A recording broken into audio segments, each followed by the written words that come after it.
Okay, guys, I'm going to get started. I'm going to introduce Steve, and then he's going to take it away. Steve Keyzers is our human resource consultant for the Valley Sierra SBDC. He kindly agreed to create this curriculum at the request of one of our investors. So we're proud to offer it to all of Opportunity Stanislaus investors and Valley Sierra SBDC users. Steve has a ton of experience in HR, including 10 years as managing director of advisory support for HR alternatives based out of Newport Beach.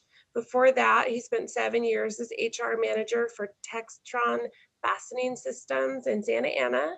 He led workforce and skill development for a 600 employee location. Prior to that, he was HR manager at Beckman Coulter, a medical diagnostics company. He also has senior management expertise at Intermetrics in Huntington Beach, Seagate Corporation in Costa Mesa, and computer automation in Irvine. Steve has a BA in business administration from CSU Fullerton and an MS in HR management from Chapman in Orange County. He has a certificate in international human resources and holds senior professional human resource designations with SPHR and SHRM-SCP. Steve is a former professor of HR management, and we are very lucky to have him as a consultant, which means if you did have any follow-up needs, questions about this, or you need HR help in general, Steve has the ability to consult through the SBDC, or if you're too big to use the SBDC, you can sign up for his services. Okay, with that, I will turn it over to Steve. And if you have questions, just say in chat and Q&A, and I will get it out at the end. Great, super. Is there any way I can see who's out there or no? If you look at the attendees, you can. I mean, I don't need to with attendees. I guess that's not really important because I'm going to take the screen over here with the PowerPoint presentation. We have all industries represented. We have a good group here, so very exciting. All right, super. Well, welcome everybody. I always love the after lunch crowd because everybody's nice and full and had their big lunch, and now it's time for the afternoon nap. So go ahead and turn your lights down, tilt your chair back, and listen to my soft and smooth voice and take it. No, I'm not just kidding. No naps. I'm Steve. I hope to provide you with some useful information today. And if you've got any questions as we go along, somehow do your best to let us know, and I'll answer them as best I can. What I will say is, since we're going to be talking about leaves of absence, is that, man, this is a very deep and complicated topic because it's very, very fluid. A lot of it depends on how many employees you have. It depends on, what's going on with the employee. It depends on, what state you're doing business in and what kind of medical conditions somebody might have or disability. And it gets just extremely complicated in managing these things. And in my private practice, I've consulted with people for, well over 15 years. And, these folks have been dealing with, the leave of absence issues over and over and over again. And it's really hard to grasp it and keep it.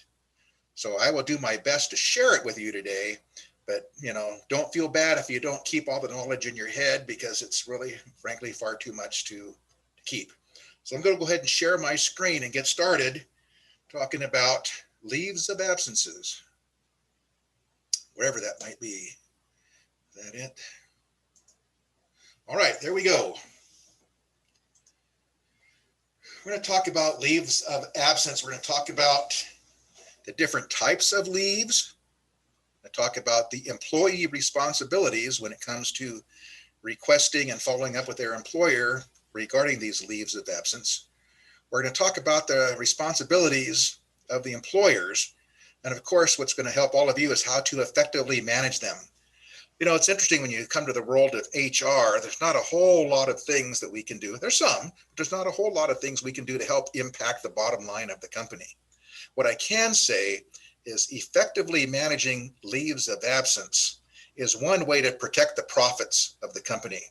Because I found far too often that employers provide benefits to employees when they don't have to under the law.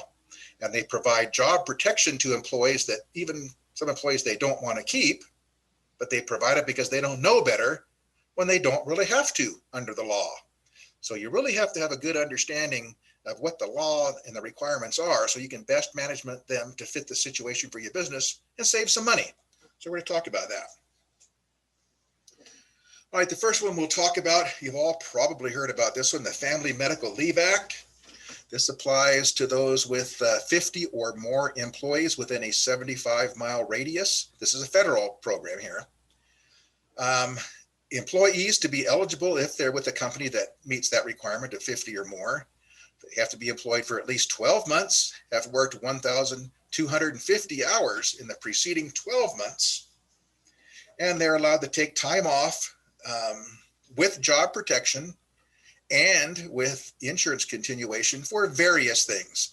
Things like the birth of a child, adoption of a child, a serious injury to their self, to their child, to spouse, etc. And the amount of time is 12 weeks within a 12-month period. Now there's there's two ways that you can manage this. What's a 12-month period?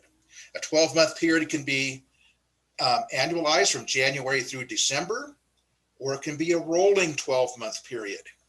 Everybody I know uses the rolling 12-month period, because if you use the calendar year method, they could end up, using 12 weeks at the end of, that ends in the middle of December, and then turn right around in January and take 12 weeks again. So they could be out potentially, 24 months in a very short time. So I recommend that you use a rolling period. And those 12 weeks do not have to be taken all at one time. They can be taken intermittently. And under the law, interestingly enough, and it's not real pleasant when it does happen, but they can take it in intermittent pieces that are as little as the smallest increment of time that the employer keeps. Now, some employers may keep time in as little as 6-minute increments, 10-minute increments, 15, etc. That's how intermittent this 12 weeks can become. So then you may have to think of it in terms of, 12 weeks, let's put it in terms of hours and measure it that way. But measuring when those 12 weeks are up is very important in managing that. So if somebody comes to you and says that they want to take family medical leave, if they meet all these requirements, you've got to provide it for them. Another leave we have to deal with is Americans with Disabilities Act. This applies to all employers. Again, this is a federal program with 15 or more employees. If employees have a qualified disability, they can be eligible for time off as a form of reasonable accommodation under the Americans with Disability Act. Right now, as it stands under the law, the length of leave is unspecified. So if you have less than 50 employees, well, actually, you know what, it gets a little bit more complicated than that, because my conversation is going to change some, because in January, some things are just going to happen with the CFRA and other things. But anyway, the bottom line is the length of leave, even though it's not regulated, it's not specified in any legislation, most employers kind of go by, well, we're going to consider it a reasonable accommodation for at least 12 weeks. Okay. Now, when we say reasonable accommodation as a leave as a form of reasonable accommodation, it does not mean you have to continue pay. It does not mean that you have to continue health insurance. It does not mean that you have to protect their job. It just means that you have to grant them the time off to take care of themselves under a disability. And then when something happens and they're released or returned to come to work, if you have a position for them, you return them to work. And if you don't have to under the law, unless one of those other laws applies. And this is where it gets kind of complicated. Like, for instance, with the FMLA, if you have over 50, you've got to provide the job protection. And you'll see later on in the presentation that, again, coming in January, the CFRA, California Family Rights Act, is going to be expanded to cover all employers, or not all employers, employers with 5 or more employees. So, having to protect the job, if you have more than 5 employees come January, you're going to have to do that, protect their job. I know I told you it's going to get complicated, And I guess it is. Sorry about that. I'm just trying to share as best I can with you. In California, we have the Fair Employment and Housing Act. This is very, very similar to the Americans with Disabilities Act, or I should say it has components of it very similar to the Americans with Disabilities Act that talks about all these reasonable accommodations for people that have a qualifying medical condition that would require an accommodation. And this applies to employers with 5 or more. So if somebody comes to you and you have less than 50 employees, less than 15, but more than 5, and they have a qualified disability, we've got to grant them the time off. Okay. Again, you don't have to pay them. That's what state disability insurance is for. And you do not have to protect their job, unless, of course, they qualify under the CFRA, which changes in January. And that's, speaking of that, that's the California Family Rights Act. You may or may not be familiar with this. This can be a little complicated, so I don't know how much all of you out there know, but I'm going to go ahead and assume that you don't know a whole lot about this kind of thing. The California Family Rights Act is very, very similar to the Federal Family Medical Leave Act. In fact, it's almost exactly the same. Okay. But again, come January, it's going to apply to those with 5 or more. So if somebody has a serious health condition, somebody's got to take care of a family member, somebody wants to do some baby bonding, they adopt a child, something like that, they're going to get up to 12 weeks off, okay, with job protection and insurance continuation, okay? Now, where the California Family Rights Act gets a little complicated is that, generally speaking, whenever you have a leave of absence, and we're going to use in this example, companies with 50 or more employees. So they have FMLA, and they have the federal program, and they have the CFRA, the California program. Well, there's 12 weeks provided under each of those various programs.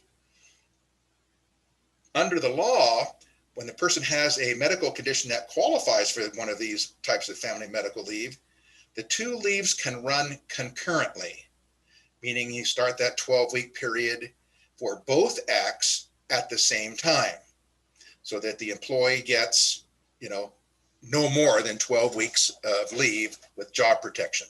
Okay, so that's where this bullet point where it says it can run concurrent with FMLA.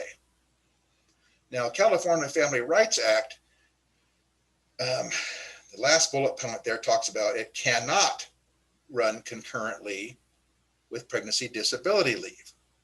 If FMLA applies, which again, if you have over 50 employees, when an employee becomes disabled due to a pregnancy-related condition, they're allowed to take up to, well, we're going to talk about that in a little bit, but up to 4 months off. Okay, we'll just kind of round it up and say, okay, well, that's 16 weeks. Well, in California, because of the California Family Rights Act, they not only get the up to, and by the way, when I'm going to get into that when I talk about pregnancy, but they get the California Family Rights Act in addition to the pregnancy disability leave. So they can get the 4 months plus 12 weeks for pregnancy-related disability and recovery period and baby bonding. Okay, again, I told you it's going to be kind of tricky because there's a lot of stuff to cover. And let's talk about the pregnancy disability leave. So I'm going to do my best to try to help this make sense to you. Pregnancy Disability Leave Act applies to all employers with 5 or more employees. Okay. Now, when it comes to this, it applies to only pregnancy-related disabilities. Now, what is a pregnancy-related disability? Well, under the law, it could be things like morning sickness, taking time off to go for prenatal care, anything that's related to the pregnancy, in addition to that period of time where the employee is put on leave from their doctor to go off on pregnancy disability leave for delivery, and then for that amount of time afterwards for the employee to recover from delivery. So, most of the time under normal conditions, A normal pregnancy really just runs 6 to 8 weeks. Well, the employee is off, if everything goes well, they're off right before they give birth, they take time off, they have the birth, they recover and come back to work, and it's maybe 8 weeks. But the Leave Act provides up to 4 months or 88 work days to cover any other disability that's pregnancy related. Again, it can happen at the front end of the delivery with morning sickness and things of that nature. But then after you give birth, it covers other pregnancy related disabilities, like if they had a C-section, had to recover from that. That's a little bit longer than a normal recovery or a normal delivery. Or if they have postpartum depression. Under the law, postpartum depression qualifies as a form of pregnancy-related disability, and it can extend the length of a pregnancy disability leave all the way out to the full 4 months, okay? Now, when the disability period is over, okay, that can be at the 4-month point if they have all the qualifying disabilities to get the full 4 months. But let's say everything goes normally and the pregnancy disability actually is over, and the doctor says, you know what, you're okay, you're healed, you're able to go back to work, 6 weeks after delivery or 4 weeks after delivery, the pregnancy disability leave is over, okay? The length of the leave only applies to the time that they're actually disabled. Now, earlier when I talked about the California Family Rights Act, when that period occurs, at that point, do you start saying, okay, your pregnancy disability leave is now over. Now you can start California Family Rights Leave if you want to. And then you can start counting, the benefits for time off at that point, which was another 12 weeks. So if you look at the full length of time that a person who is pregnant, if they had all the qualifying medical conditions to be on a leave of absence the full 4 months under the Pregnancy Disability Leave Act, they can run that thing out a full 4 months. And then after that, 3 more months or 12 weeks under the California Family Rights Act. So they can get, what's that, almost 7 months, something like that, almost 7 months off related to a pregnancy disability. That's time off for, that includes job protection, insurance continuation, and then during the period of time they're actually disabled, they qualify for state disability insurance. And then they have the Paid Family Leave Act that kicks in, and we'll talk about that a little bit later, that pays another 8 weeks. So you got a lot of moving parts here, man, and it gets really complicated, more complicated than it needs to be. But it is what it is. That's why they have you out there to help folks navigate through all of this. Okay, I was just talking about this, the California Paid Family Leave Act. All employers in the state and all employees in the state are covered under this. And essentially what this is, it's like state disability insurance, but it's taking leave off to help deal with things with a family member. This has just been expanded to from 6 weeks to 8 weeks. I think that happened in July. But employees can receive up to 8 weeks of pay through the state to care for a sick or injured family member or domestic partner, or to bond with a new child. Again, this is a pay benefit that is between the employee and the state, okay? These 8 weeks in counting of any benefits does not apply to the employer at all.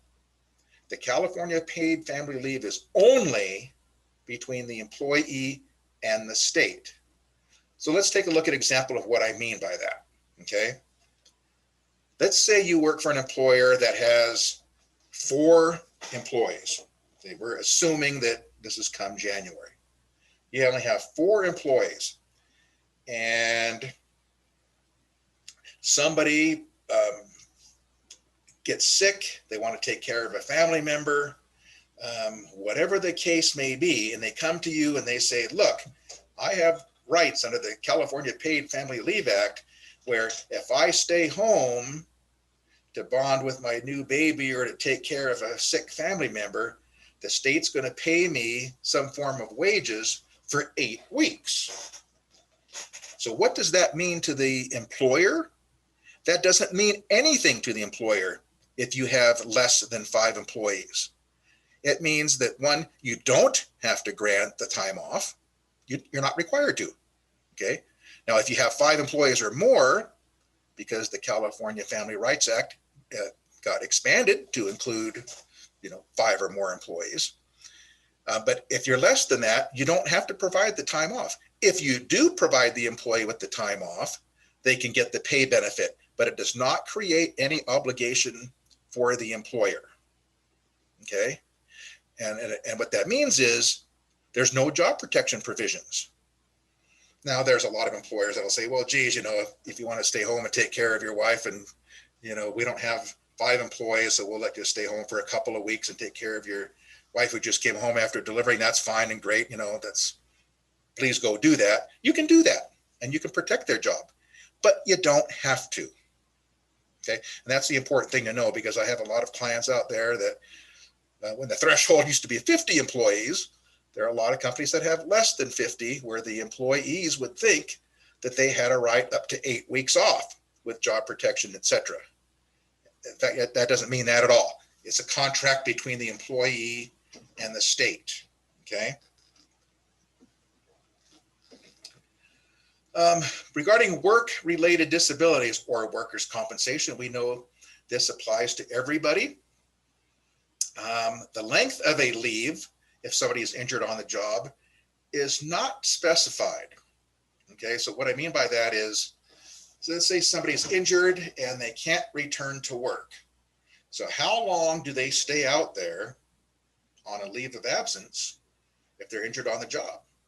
And the law isn't very clear on that.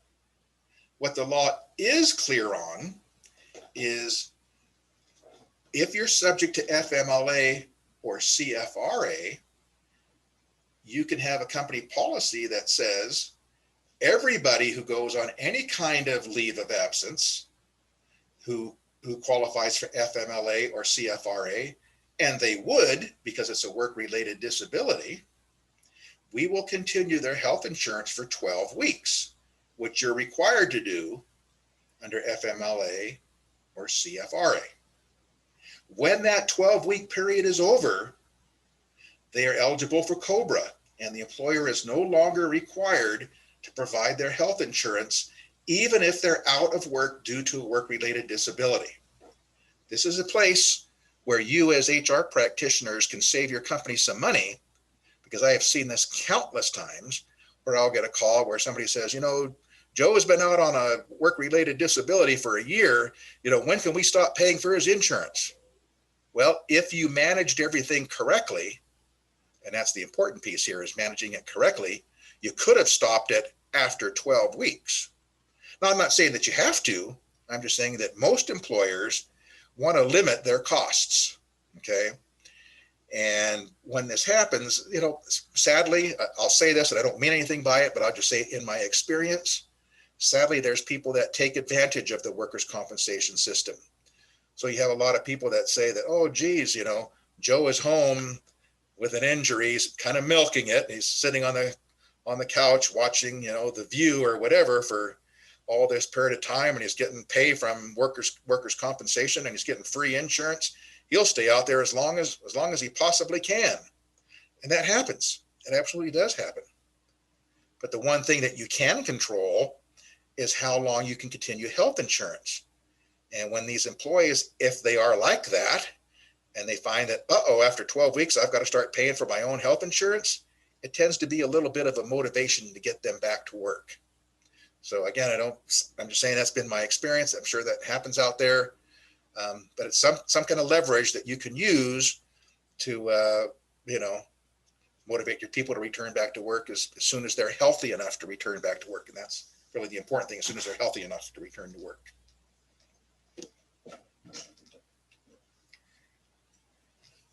We have the Alcohol and Drug Rehabilitation Act. This applies to all employers with 25 or more employees.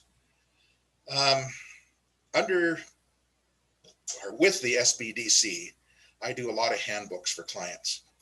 And in the handbook, there we always have our policy on drug and alcohol abuse.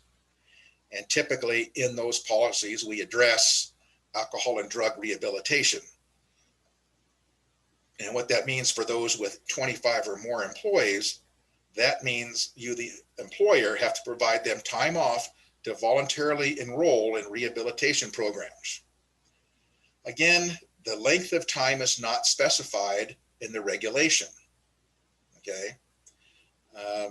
So how do you manage it when somebody goes out? I think one of the safe things that a lot of people employ is, 12 weeks. Even though I'm not required to, if CFRA or FMLA doesn't apply to me. And of course, now with January coming and 5 or more, it probably is going to apply. That maybe 12 weeks is it's a safe number to use. Okay. And I would say that if you have an employee who's out on alcohol and drug rehabilitation leave, and they're out beyond 12 weeks, you don't have to continue job protection. But you might want to just kind of keep the door open if they want to return afterwards, and if you have a job available for them. Okay. But this is somewhat of a little known act, but it's out there and it's to be aware of, and it should be part of your alcohol and drug abuse policy. Military leave. I don't know if you've seen much of this. There has been a fair amount. A couple of years ago when we had all that stuff going on over in the Middle East, there were a number of employers that had to subject themselves to this and deal with employees being recalled that were on reserves and whatnot. But this applies to all employers in the United States, either if people are active military or in the reserves. And it usually works like this. If somebody who's on the reserves and they get orders, they get called to active duty, which during the Iraq war, a lot of people were. A lot of reserves were called up to go over to the Middle East and fight. And what does that mean to the employer? That means that, well, they're going to go overseas now, and you've got to hold a job for them for 5 years. Okay. If they're injured during the war, they get special protection and special provisions for retraining. I'm lucky to say that I don't have any personal experience with that because I've never seen it. Thank goodness is all I can say about that. But if you have an employee who is called to go to war and they get injured, you'll have to deal with some special considerations when they come back. Okay. I wouldn't worry too much about that one because luckily I haven't seen a whole lot of that. Military spouse leave applies to all employers with 25 or more employees. This covers the spouse of a deployed and or qualified service member. So what does that mean? Well, let's say the spouse of one of your employees goes overseas and they're fighting in a war, and for whatever reason, however it works out, the service member is back in the United States or gets some time off overseas, and your employee, who is the spouse of a military member, you have to grant them up to 10 days per year so that they can go be with their spouse who is a service member, wherever they may be. They could still be overseas. It could be back here in the United States. Doesn't matter.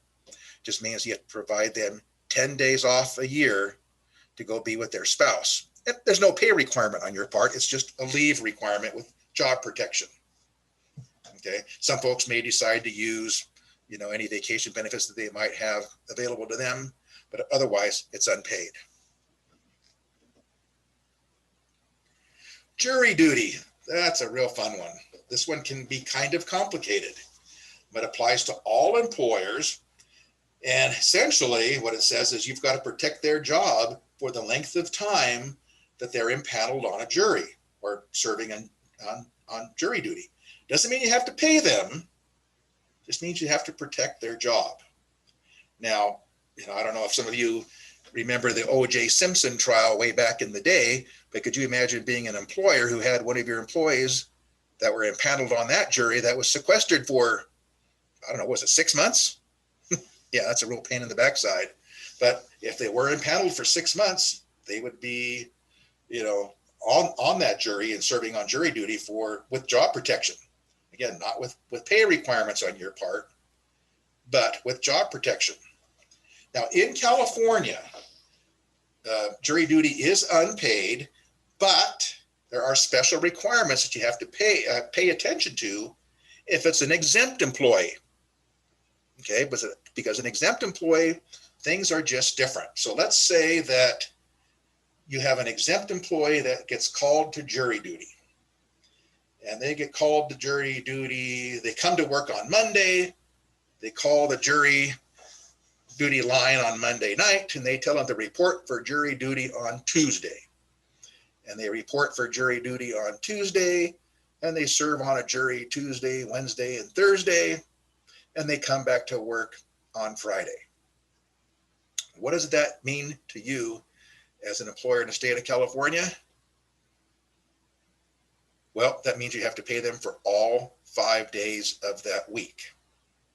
Okay, and actually, if that employee or exempt employee who is on a leave of that, or not leave of absence, but on leave for jury duty, if they perform any work during a week in which they perform jury duty, when they're serving on jury duty, if they perform any work, calling in to check their voicemail, accessing their email, taking phone calls, coming back to the office, whatever that might be, because if the exempt employee works any portion of a week, you've got to pay them for the entire week. Now, there are a few exceptions, but those exceptions do not apply for jury duty. Okay, so you may have a policy that says when you're on jury duty, you don't get paid. Just remember that, exempt employees are treated a little bit differently.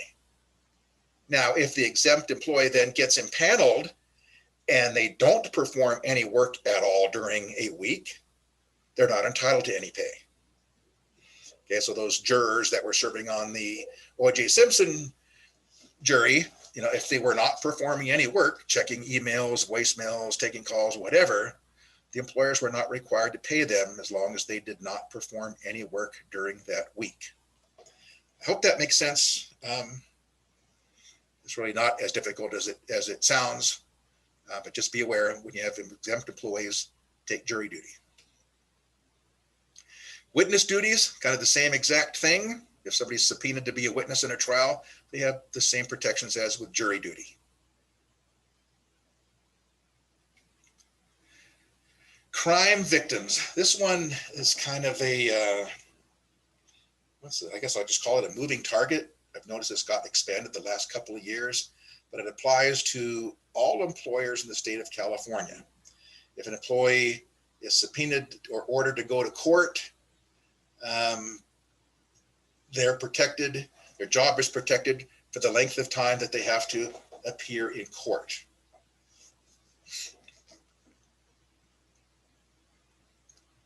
Victims of domestic violence applies to employers with 25 or more employees. It applies to those that are victimized by domestic violence and other related events. And employers have to provide job protection for the amount of time necessary to resolve the issues. So how this sometimes shows itself will be that there's a domestic issue and one of your employees says, look, I can't come into work because of the issues at home. I have to move out and find another place to live, and I need the time off to go do that.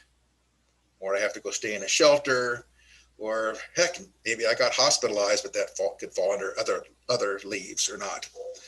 But anything related to try to resolve those issues that result from domestic violence provides job protection for employees to take care of those issues.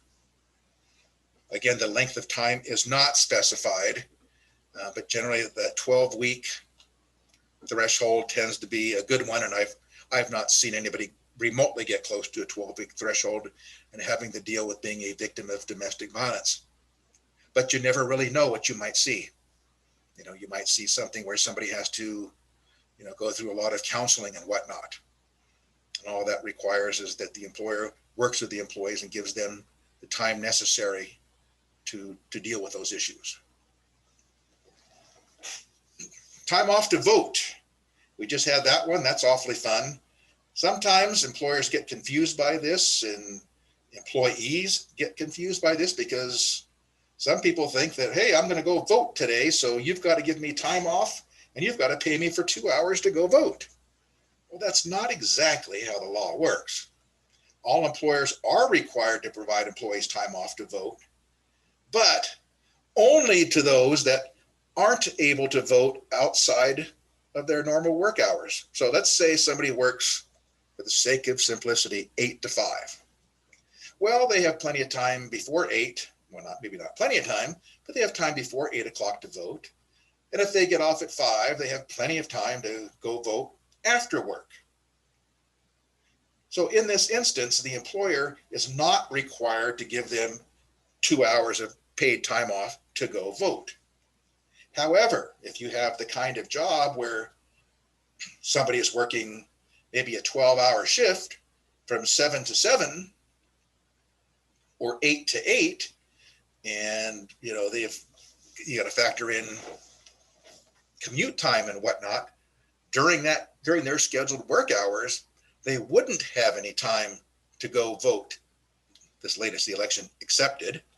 They wouldn't have time to go vote, and therefore this provision about having to provide them 2 hours of paid time off to go vote would apply.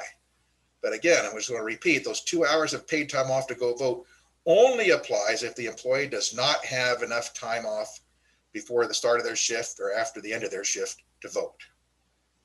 Okay, hope I helped with that one. Time off to visit school authorities. Oh boy, this is always a fun one. That you've got to provide people up to 1 day off per year if they've got to go to their child's school and deal with, child disciplinary issues.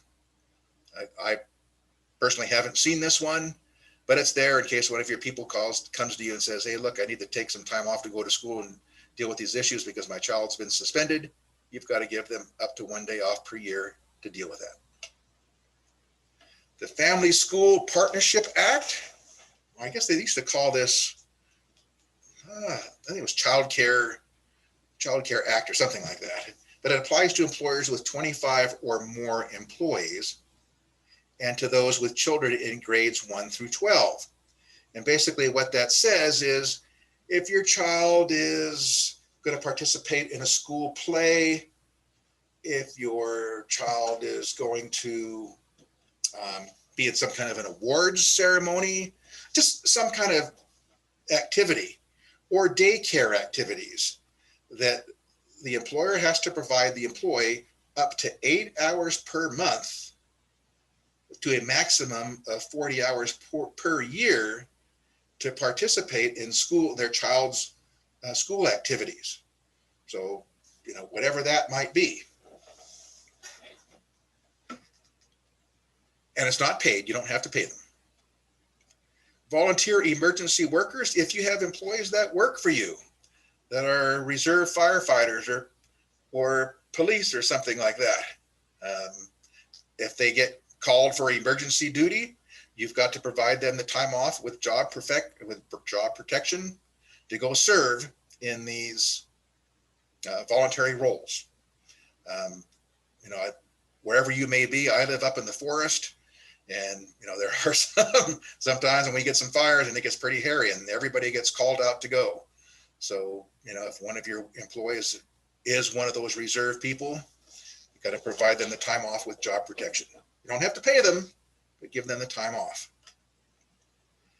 Employee literacy education. I've never seen this one used, but if you have 25 or more employees and one of your employees comes to you and says, look, I've got English as a second language issue, literacy issues, period. I want to be able to go to a program to improve that you as the employer need to provide them time off to participate in these types of programs with job protection. Again, I've not ever had to deal with this, and I've been an HR practitioner for over 35 years. but you never know what you're going to see. If you're around long enough, you should see just about anything, but I've never seen this one, but it's there. Bone marrow and organ donation leave. This one is interesting. I've never seen this yet either. But what it means is if an employee wants to donate an organ, they're entitled to paid time off, not exceeding 30 days in any 1 year period. Okay, when they say they're entitled to paid leave, yeah, you've got to pay them. And certainly you want to use paid time off if you can, in the form of vacation or whatever else you've got. If you've got sick leave, you can use that. But once that's exhausted, you've still got to continue to pay them up to that 30-day threshold in any 1 year period. Plus, this is a new provision. They can have up to an additional 30 days off unpaid. Again, this is when they're donating an organ. Luckily enough, again, I haven't seen this in the length of my career. Similarly, in California, an employee who donates his or her bone marrow to another person will be entitled to paid leave not exceeding 5 days in any 1 year period. Now, again, that's the same thing. The paid can be through PTO, sick leave, and if they don't have any of that available, you still have to pay them for those 5 days. This is interesting here, and I debated whether to talk about this or not, because this expires December 31st. And as you may well be aware, Congress is deliberating and proposing bills that, have a lot of pay benefits, but may go ahead and expand or extend this act. We just don't, frankly, know yet. But this is that Families First Coronavirus Response Act, or commonly referred to as the FFCRA. And I would hope by now that you're all familiar with this. And if you're not, there's two components to that. The first one is the Emergency Family Medical Leave Act. So in the past, before January 1st, 2021, FMLA applied only to employers with 50 or more employees. Under this Emergency Family Medical Leave Act provision, under the FFCRA, employees could get FMLA leave if their employer had less than 50, provided they met certain conditions here. But primarily they had to work for at least 30 calendar days for the employee. But if there were certain things, they'd be able to get time off to deal with it. And primarily it was used for, primarily used for when the schools closed down and the employees' schools lost their child care. So they had to take off of work, go take care of their children, or to in case they got infected or things of that nature. Okay, they got this extra FMLA for which they wouldn't otherwise be eligible for. Okay, now this FMLA provision does have pay provisions to it, and that's always fun, and it was kind of complicated. I'm not going to get into the complicated part of this. If any of you want to get more information about this with the calculations on how much to pay somebody, we can get that to you. Just let us know and I'll send you the information, but I'm not going to take up your time in this webinar here to talk about that. Under the FFCRA's Emergency Family Medical Leave component, the first 10 days are unpaid. Well, what does that really mean? Well, they can get paid through a couple of means. They can get paid if they have sick leave available. They can be paid if they have vacation available. So let's say they have neither one of those, okay? The first 10 days, they go take care of things. They have no pay available. Well, one of the fun things we got is part of this Families First Coronavirus Response Act also had an emergency paid sick leave component. And that allows up to 80 hours of additional emergency paid sick leave to those with certain qualifying conditions. Okay, so this would be in addition to any paid time off benefits you had before the FFCRA was enacted. So we do know that everybody in California has to provide paid sick leave, a minimum of 24 hours or 3 days. This is in addition to that. Okay.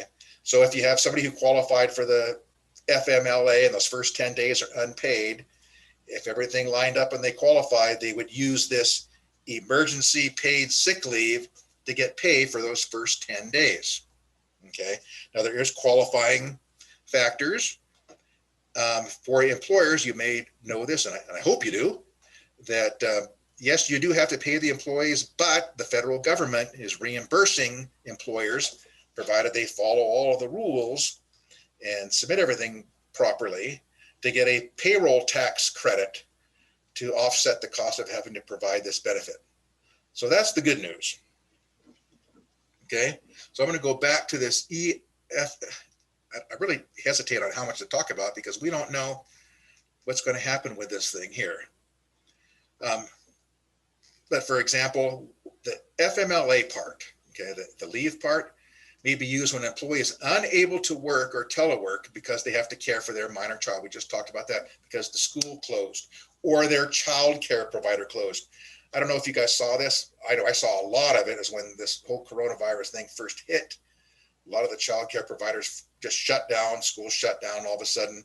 A lot of employees were faced with, well, now my kid's not in school. What do? I can't work. I gotta go home and take care of my kid. So if somebody's not able to go home and telework, they would get this FFCRA, FMLA leave, okay, and some pay benefits for that.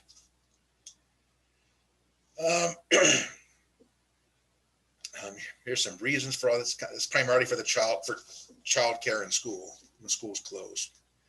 Here's the rules about how much you pay somebody under the FFCRA, FMLA leave. It gets a little funky in here, so I don't really want to spend a lot of time talking about that. But payment essentially is capped at $200 a day up to a maximum of $10,000 for the period of time that they're on this EFMLA of 12 weeks. And now what's happened, and I've seen this happen, is employers will say, hey, so-and-so has been off on the EFMLA for 12 weeks. Now what? They're still not coming back. Well, I don't know what to say too much about that other than there is no benefit beyond the 12 weeks. So there is no more pay that they would receive. There is no more job protection that they would receive. There is no more insurance continuation that they would receive.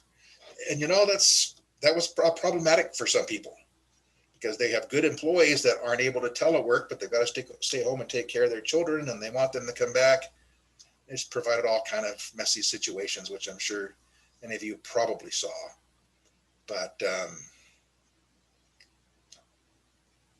that was there, and we don't know if it's going to be extended or not with any new bills that are out there.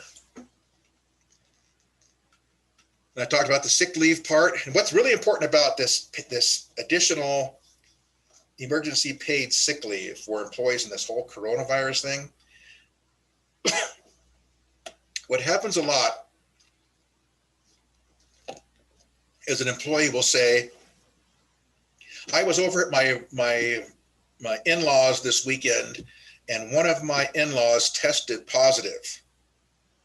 I'm worried. I want to take time off and go quarantine. Well, to be eligible for this emergency paid sick leave, you have to meet one of these 6 conditions. And it's very important that they meet these 6 conditions. Okay. And the 6 conditions are this: to be eligible, okay, for emergency paid sick leave, those 80 hours, the employee has to be subject to a federal, state, or local quarantine order. Okay. So in the case of somebody telling you that they were with a family member that was exposed or a family member that tested positive, that's not a qualifying condition. It's not employee is subject to. The next qualifier is the employee is advised by a healthcare provider to self-quarantine due to concerns related to COVID-19. Now, if that employee comes to you and says, my wife was exposed and tested positive, I need to stay home to be safe too. Well, they don't qualify for this emergency paid sick leave unless they get some kind of a note from their wife's doctor saying this guy's being ordered to self-quarantine. I guess ordered to self-quarantine is not quite the same thing, but they've been advised by a healthcare provider to self-quarantine. And if that doesn't occur, they're not eligible for the paid sick leave. It's got to be official here. The employee has to have symptoms and they have to be seeking a medical diagnosis. So if somebody thinks that, oh, geez, I've got a headache and a runny nose and I'm coughing, I think I have the coronavirus. I want to stay home for 14 days and get better. Well, that doesn't automatically qualify for the emergency paid sick leave. They have to seek a medical diagnosis. So if they say, I'm going to go get tested and I'm going to go see my doctor, then it does qualify. And they are eligible for that 80 hours of the emergency paid sick leave. Or if the employee is caring for an individual who is subject to an order described above. Okay, so if they have to take care of their wife or their child who's been ordered by the state or ordered by their doctor to self-quarantine, they could be eligible for the 80 hours. Again, that's the next point as well. And the last point on there, this is one that was kind of funny, is when the employee has experienced any other substantially similar condition specified by the Secretary of Health and Human Services. Well, I don't know quite why that is there, because whenever I get asked that, nobody really knows what that really means. Sorry, I don't have the answer for you on that one, but I don't really know what that means. But I imagine at some point in the future, if something really bizarre starts showing up, that the people at the CDC will start coming up with something that would qualify under that bullet point that would allow that person to be eligible for the emergency paid sick leave. Okay. Now, when this first regulation first came out, I think it was HR 6201. When it first came out, it very specifically said employers cannot ask for any documentation. Of course, when that came out, everybody and their brother thought that was ridiculous. So people could just say and do whatever the heck they want, and get all this paid leave with no proof. Well, it quickly got amended. And now, you as the employer have the right to say, I want to see certification or documentation that you were eligible for this paid family leave, a note from your doctor. I want to see, the blood tests and whatnot for coronavirus 19. I want to see some documentation that this happened. And you're going to need to have that documentation on file, because you're going to be claiming a payroll tax credit. And if the IRS ever comes in and wants to audit you and say, hey, you paid X employee 80 hours of sick leave under the FFCRA, I want to see the documentation to prove that they were eligible for it. So you want to be able to get that certification or some kind of documentation showing that the employee, did go out there and get tested or saw a doctor and you got a doctor's notes or whatever it was. Okay. Under the FFCRA, when the person has this 80 hours of sick leave, they are not required to use their state paid time off or paid sick leave. They're not required to. This is in addition to and specifically for COVID-related illnesses. So you cannot make them use their paid sick leave under the state program. Now, if they're out beyond the 80 hours and they need more sick time, they could use their sick time. I haven't seen that situation show up yet, but they could.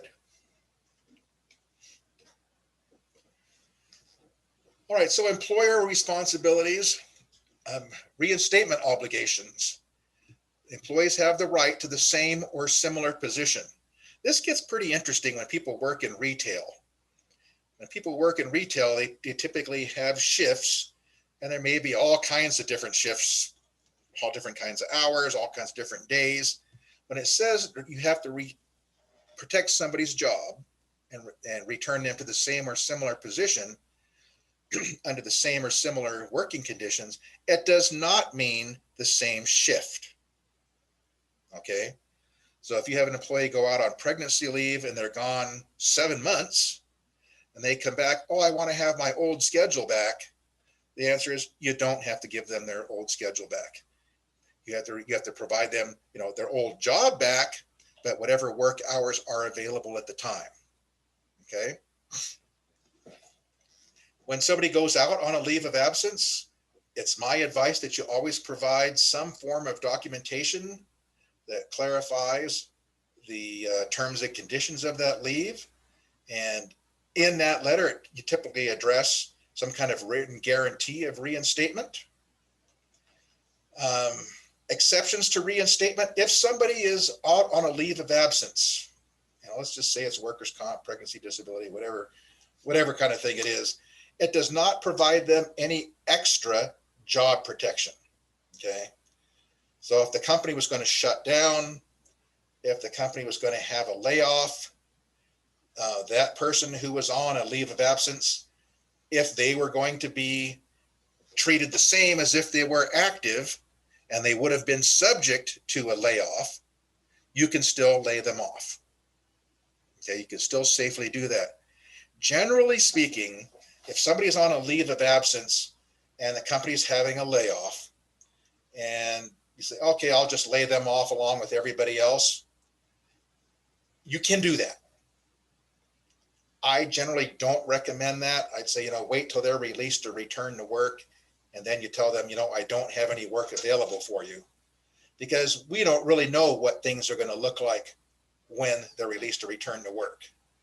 And if by the time they're released to return to work and things have changed and there is some position to reinstate them to, we would go ahead and reinstate them to it, return them to a same or similar position without them actually having to go through a layoff. But you could. I just don't recommend it because you never know what you're going to see. And I also know that the Labor Commission does not like it when you treat people that are on disability or something like that and terminating them. I know they don't like that. And yes, you have no legal obligation to have to give them any extra rights, but I can tell you that they don't like it.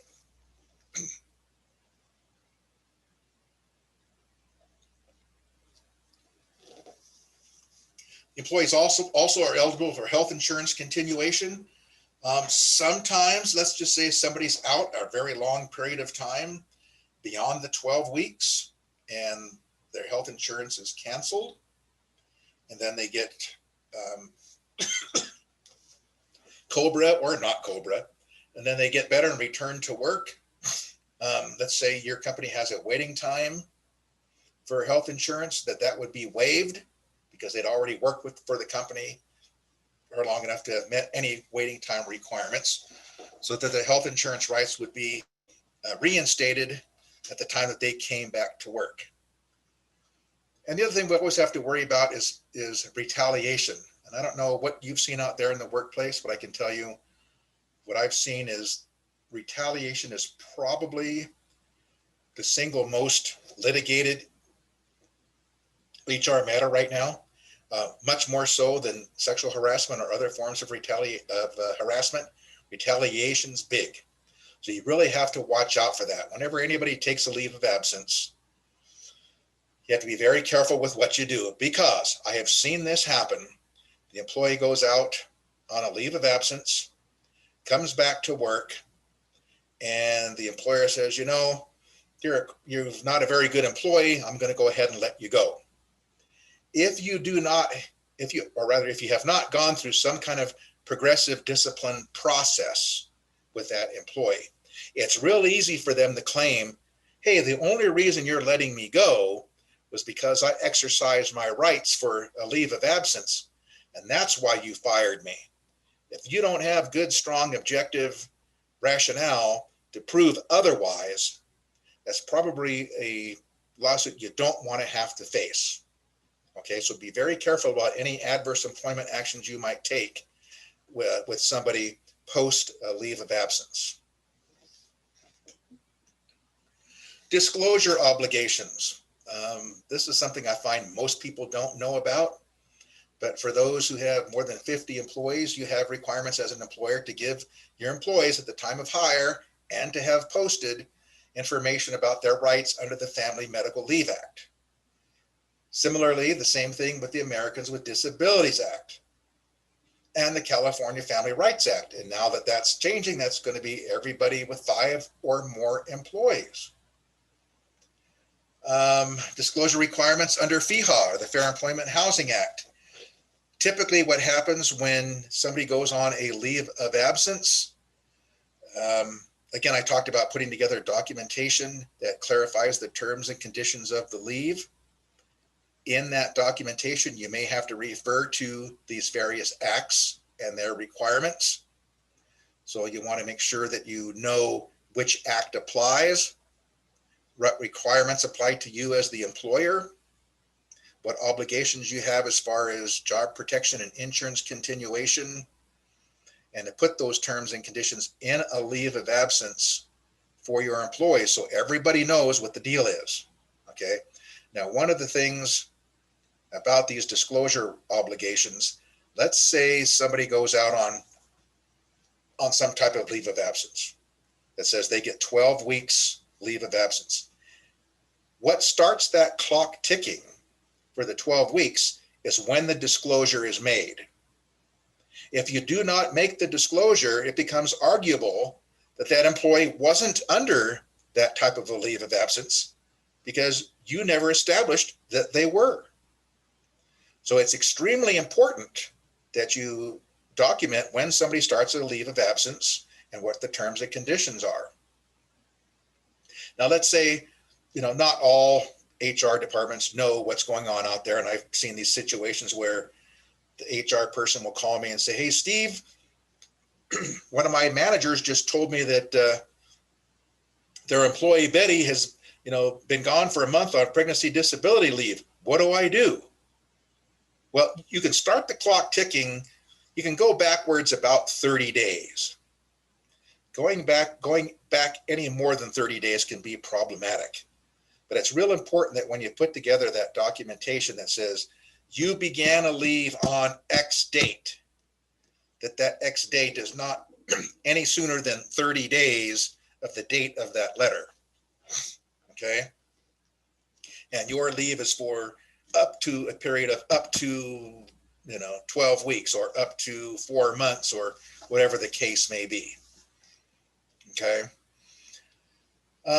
So there's pregnancy disability leave issues that, what's really good about that, I guess, if you know about it, and I hope that you do, that all of these documents here that I'm talking about regarding these different acts should be part of your new hire packet and are things that you should be giving your employees at the time of hire so that you met your disclosure requirements, where you talk about paid pregnancy disability leave, state disability insurance program.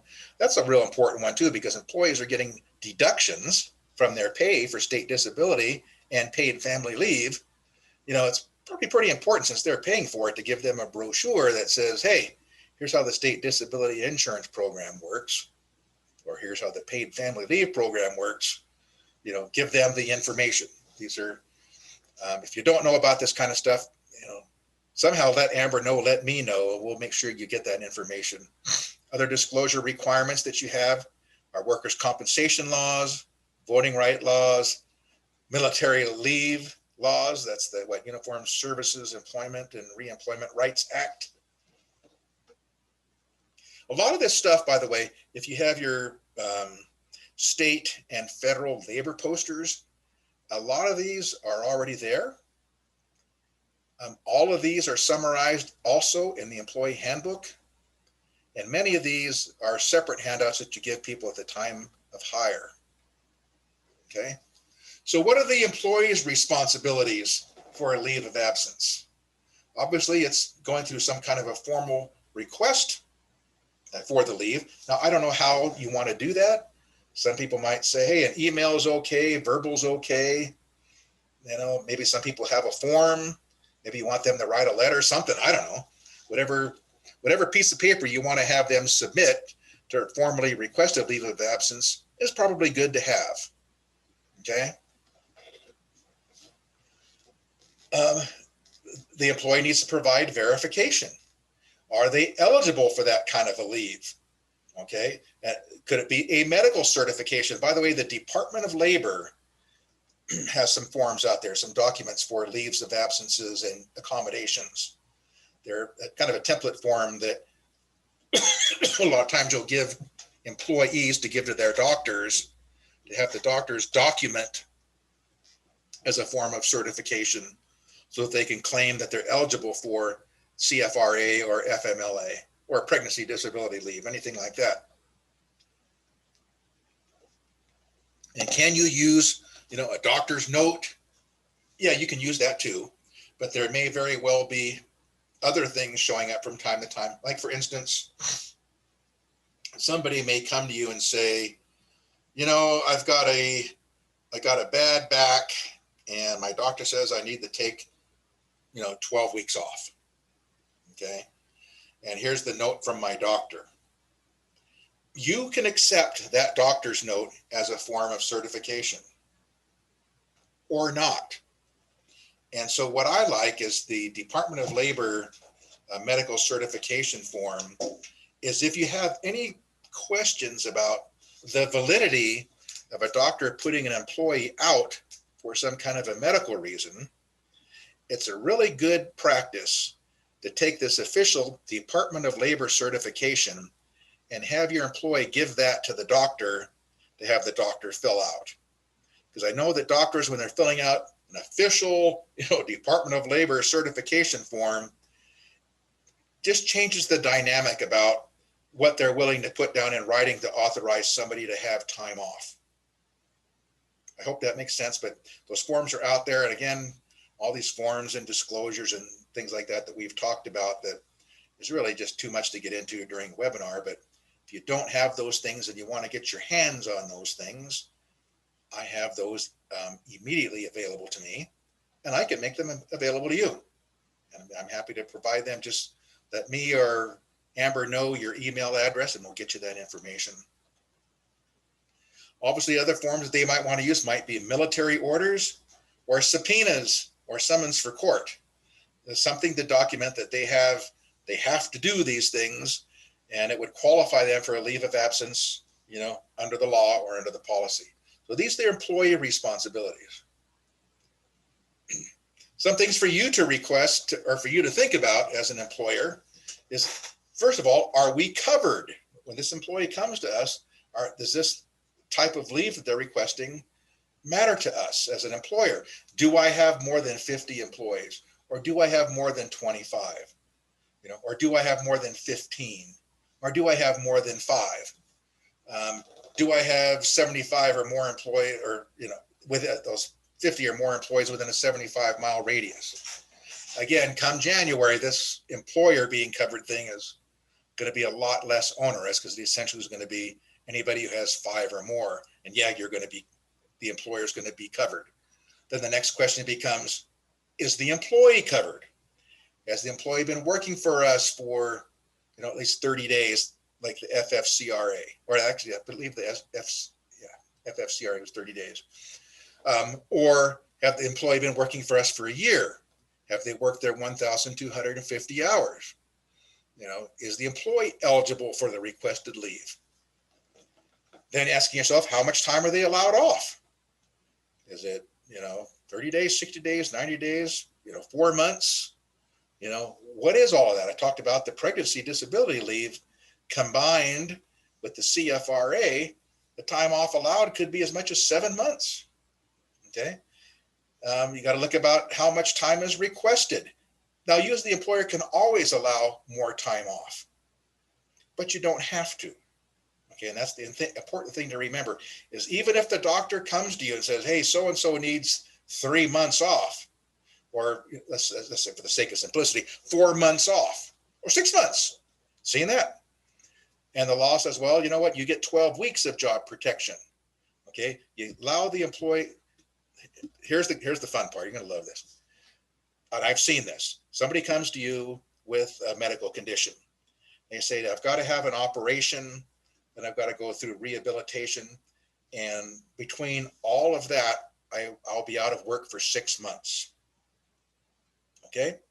So we look at that and we say, okay, as an employer, I have 5 or more, so CFRA applies. So, that person's going to be eligible for that leave. So they're going to get 12 weeks off under that leave with job protection.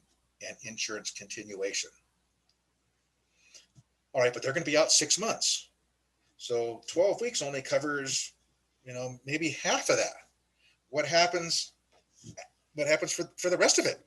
Just because they have a doctor's note doesn't necessarily mean that you have all kinds of additional obligations. What that might mean is, okay, if we know this person had again, for the sake of simplicity, back surgery, we know that they're going to qualify as a disability. So after the 12 weeks of CFRA is up, or FMLA, whatever might apply, then we're going to look at this and say, well, gee, under the Americans with Disabilities Act, under FEHA, I have, as a form of accommodation, have an obligation to provide this employee an accommodation, which could be a leave of absence.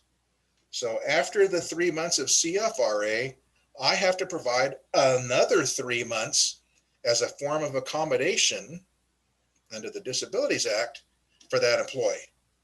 Now, what that means by that is, okay, Mr. Employee, you're going to go ahead and take your 6 months off. After 12 weeks, what happens? Your rights under CFRA expire. So what does that mean? Your job protection expires. Your insurance continuation requirements expire. So for the remainder of your leave, if you want insurance, you're going to have to apply for COBRA. And we'll decide at the end of your leave if we have a position available for you or not. Now, your obligation, should you agree to continue the health insurance through that whole 6 month period, you can absolutely do that. And I have a lot of benevolent clients out there that want to do that.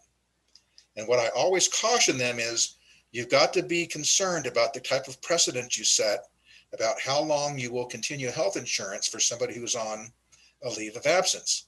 Because if you're allowing somebody with one medical condition, up to 6 full months with job protection and insurance continuation, you'll have to provide that for anybody with that kind of a physical thing. So that could be somebody on a workers' comp leave or any other disability related leave. So even though you might want to be kind and do something for one employee, just know that that's going to obligate you to do that for others. So you got to be very consistent about what you do.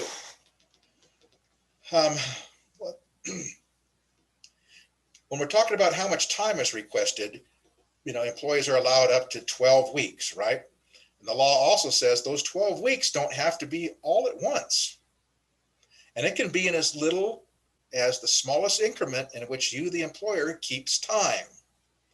Now, realistically, I've seen for the most part, it's an hour. Trying to do things out at the 6 minute or 10 minute segment is ridiculous. But people can request intermittent leave for hourly, for an hour at a time. So let's say, for instance, I have a medical condition and I have 12 weeks of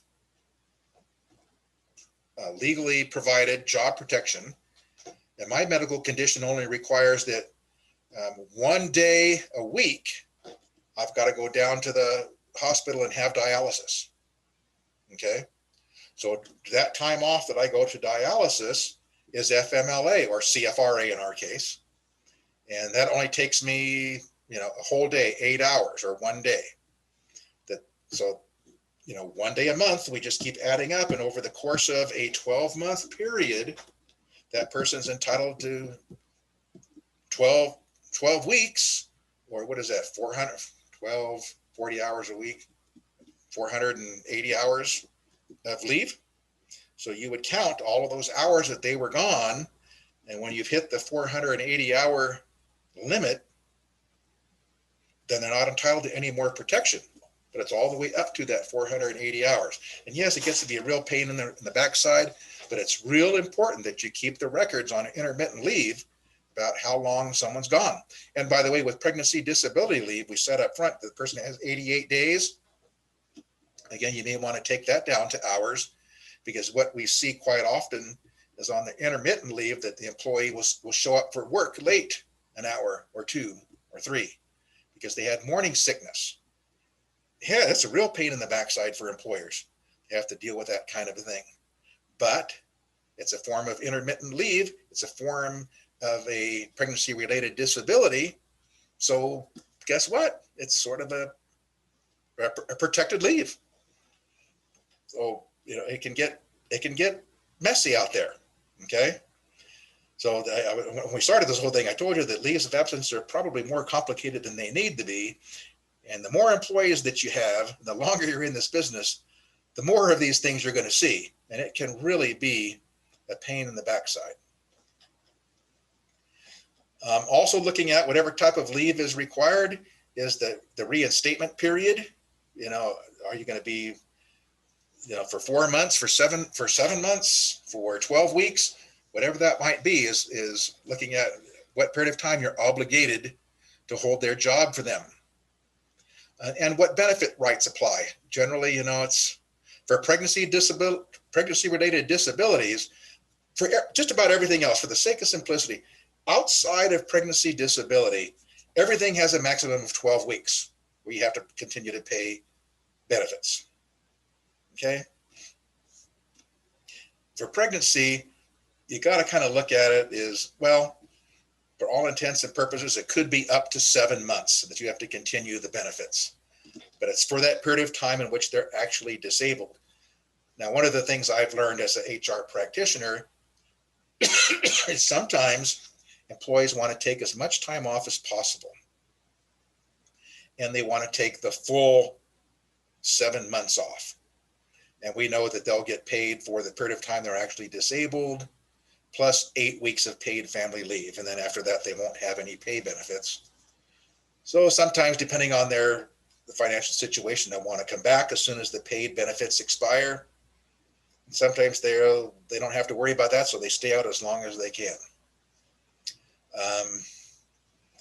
It's just really important to know that the people can stay out that long and continue their benefits, and you have to pay for them.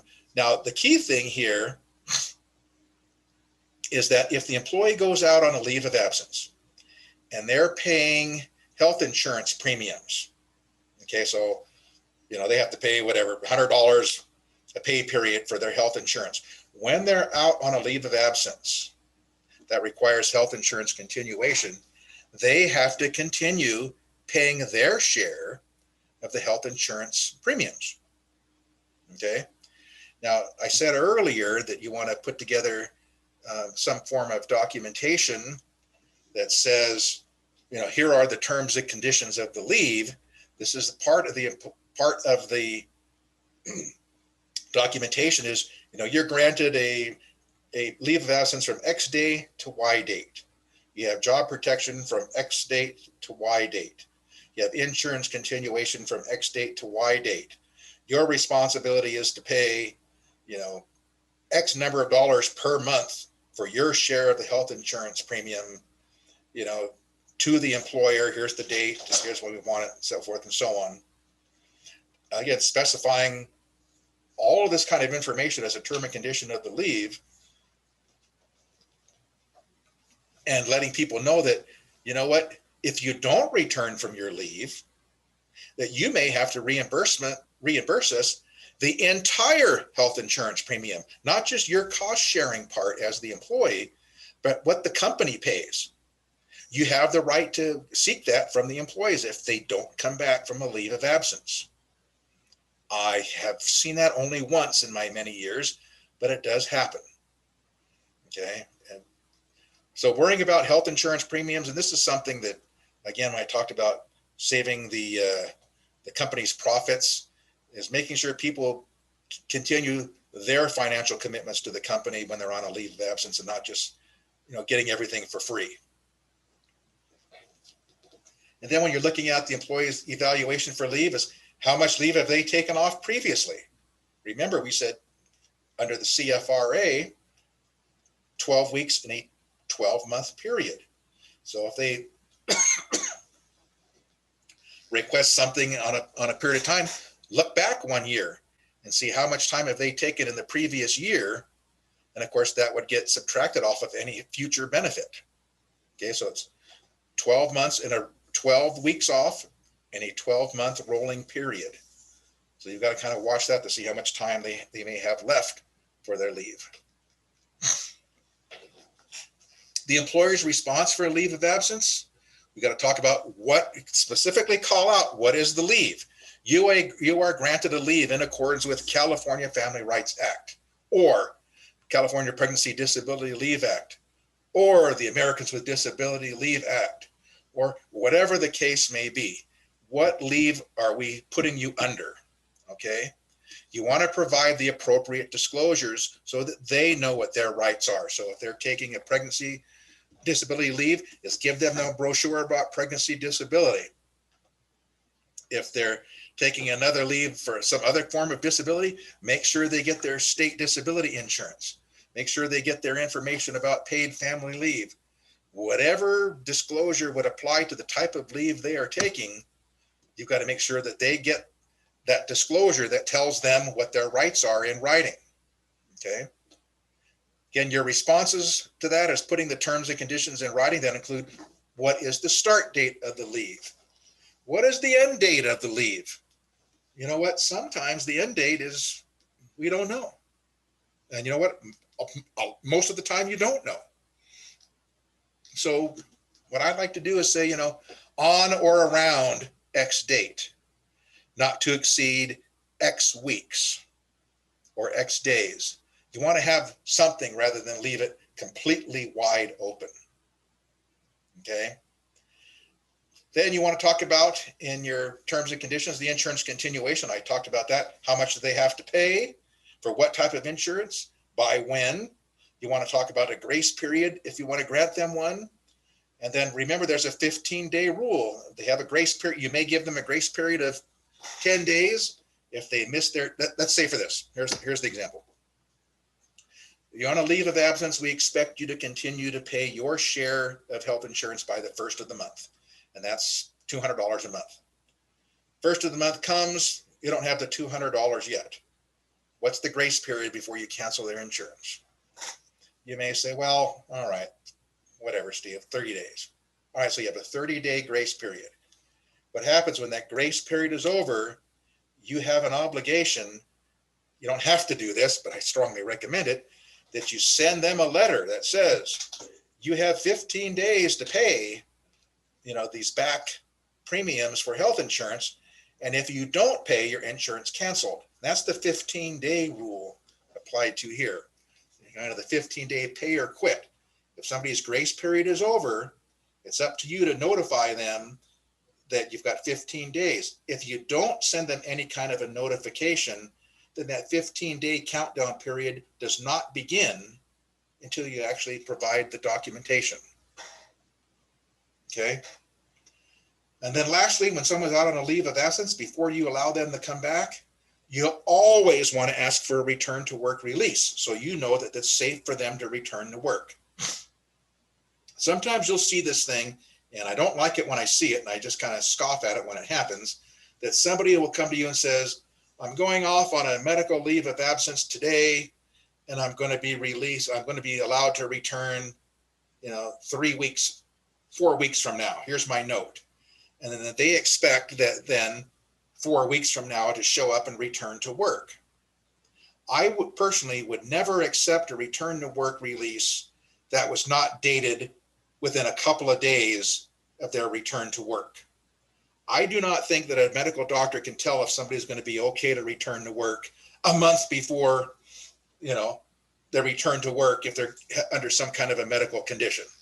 So you want to have a return to work release that says the person's been evaluated by a doctor pretty close to the time when they were getting ready to return to work.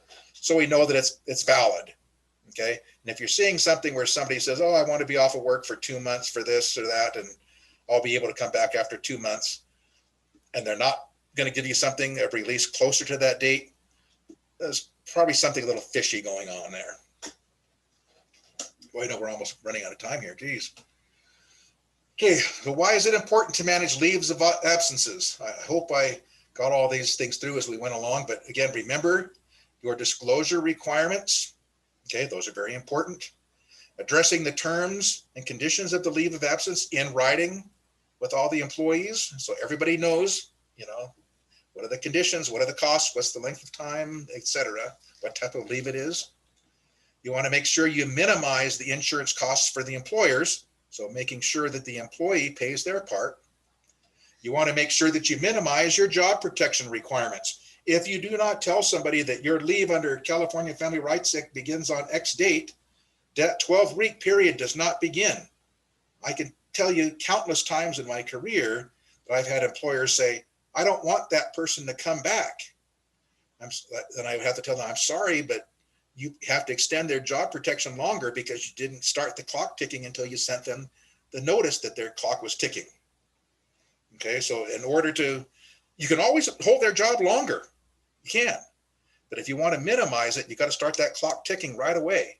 So, always do that, because you never know when you don't want to bring somebody back. You want to make sure that, you exercise all of your options so that if you don't want to bring them back, you don't have to. You always want to establish the employee status. Putting these terms and conditions in writing are extremely important, because I've had employers sued saying that they were terminated. And people were claiming unlawful termination, when in fact they weren't terminated at all. They were just on a leave of absence. But that was never established in writing what the status of the employee is. So it's always important to have that letter on a leave of absence. What are the terms and conditions and what is your status? Okay. And we do all of this to make sure that you're in compliance. Okay. Because we do have these legal requirements to protect you as the employer, for lots of reasons. Protect you from getting sued, but also protect you from over obligating yourself. Because we as HR practitioners got to make sure that we don't over obligate the company if we don't have to. We don't ever want to do that if we don't have to. We can if we want, but we don't want to have to do it when we don't have to. Oh, well, that was a mouthful, wasn't it? All right, let's see if we have any questions in the remaining time that we have. I'll be glad to sit here for a few more minutes and send you things. If you have a need for that, just let Amber or I know. Sure. So we have let's see what we've got out there. Sure, we have a couple of questions. Do we have any questions? See if I got anything in the chat.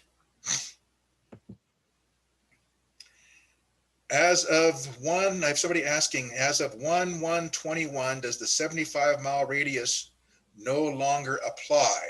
That's talking about the CFRA, and that's true. It will not apply under the California Family Rights Act for the leave requirements, 7/1/1. That's under the CFRA.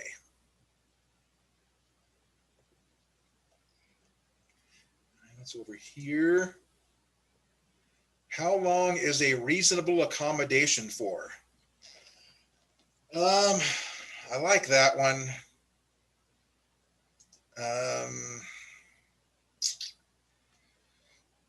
Again, I said nothing is regulated. And a lot of times people will say, go the 12-week period because that's safe. I would say reasonable accommodation, let's say somebody has a very serious medical condition and they're going to be out beyond 12 weeks, and we don't know when or if they're ever going to be back. That personally, since it isn't costing you anything as the employer, you don't have job protection requirements, you don't have insurance continuation requirements. If you want to let them take a leave of absence longer than 12 weeks, let them. And then when they are released to return to work, you can see if you have a job for them or not. And if you don't have a job for them, then you would simply just say, you know what, I don't have a job available for you. I have to lay you off. And that's the accommodation, is not making an employment decision earlier than you have to. That's the accommodation, essentially, by saying you get a leave of absence. But the point being is, at what point, Steve, do you say, how long is long enough? I think 6 months is probably a good one. I have known employers in the past that have gone a year, even a year and a half, before they formally terminate somebody off the rolls who have some long-standing medical conditions. But I would say, probably, I don't know, man, 6 months. 6 months is probably a good one for reasonable accommodation. All right, I don't see any more questions, and I see Amber's pop back up, and I've seen that our hour and a half time frame has expired as well. So, That was very great and informative, Steve. Thank you very much. If anybody has any questions that come to them later, let me know. Like I said, we can connect you with the SBDC to utilize Steve's services, or if you're too big to qualify, you can also use him privately. He is extremely affordable and has a wealth of information to share. So I appreciate everybody attending, and again, I'm Amber Edwards. If you have any questions, contact me at Opportunity Stanislaus. great. I'm sorry to burden you all with all this stuff. It's some heavy stuff, but happy holidays. Have a great time, everybody. Thank you so much for coming. Thank you, Steve. We appreciate you. All right, bye-bye.